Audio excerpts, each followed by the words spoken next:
Hello YouTube, I'm me, and today we are back in the Kerbal Space Program, and we are starting a new series called the Space Agency, which for some reason there's a flag because of the European Space Agency. So that's how I've got an ESA flag. It's the yeah, no biggie. Anyways. We're currently building the Senanal infrared telescope, which we're going to be sending into space today. Yeah, it's in the thumbnail, I guess. So here you can see me putting the solar panels, batteries, blah blah blah. And you'll notice I've forgotten the communication. I put it on a later model, should we say? More on that when it comes to it. Anyways. Here you can see me putting the fairing on, blah blah blah. I'm saying here you can see me quite a lot, but sorry. Yeah, so that's the fairing done. We're going to start with our Rhino stage, which will take us into interplanetary space. So you may be wondering why I put the ion engine there. It's just for fine-tuning our orbit around Kerbal. Is it Kerbal? I don't know. Is it Kerbal? Or let's just call it the Sun, because a YouTuber called Matt Lamb pointed out in one is an experiment that says it Kerbal, like Kerbal is the name of the star, but that's the only place you can find where it says Kerbal. Everywhere else calls it the Sun. Strange. I'm just going to call it Kerbal for now. So. Kerbal, B-O-L, K-E-R-B-O-L. Just to clarify that, I don't know why I had to. Anyways, we're on the first stage building. Oh gosh, time's flying. Yeah, so the first stage is simply just those big orange tanks with the mammoth, which is a cluster of 4 vectors. So I've put a 5th vector in just for extra thrust. You'll notice in the final thing I don't put these Clydesdale boosters on. They were too powerful, and well, you'll see that the core stage was powerful enough to get it all the way into orbit. Yeah, this was an overpowered rocket, let's just say that. I did not need the side boosters, so they're going to go. So I should have cut this bit out, but I want to keep it in. Gives me time to talk about the mission, I guess, which, oh my gosh, yeah, I haven't got much longer left on the build. Anyways, so the mission really is not too hard. It's just to get into interplanetary space around Kerbin's orbit, and we should be able to examine for any asteroids that may lead to a catastrophic issue. How should I say this? A big problem, which would lead to the demise of the Kerbals, should we just say. Oh, and we're launching and the side boosters have disappeared, but I forgot to get rid of the couplers.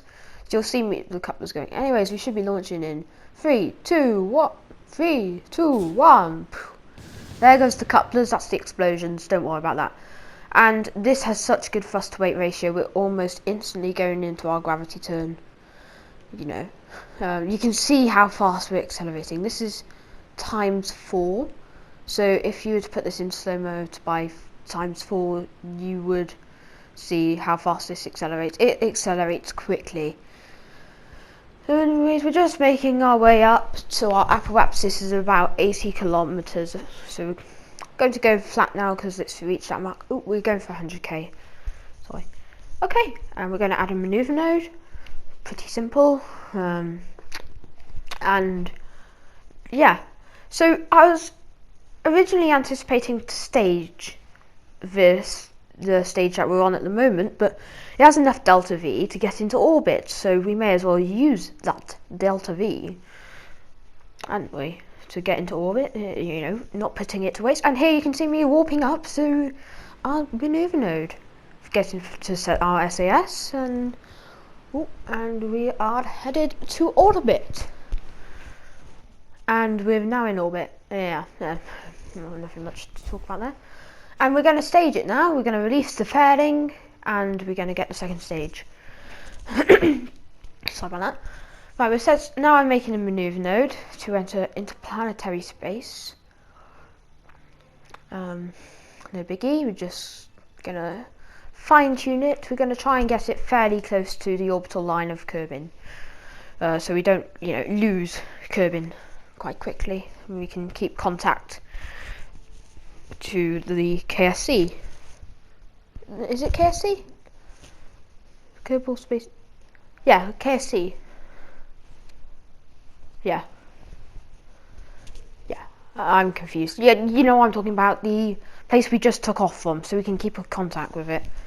Oh, and here you can see me time warping over to that maneuver node using the auto warp feature, which is really helpful, gotta say. Okay, and we've just finished that warp, and I haven't put the communications on. My game crashed on. Sorry. Sorry about that.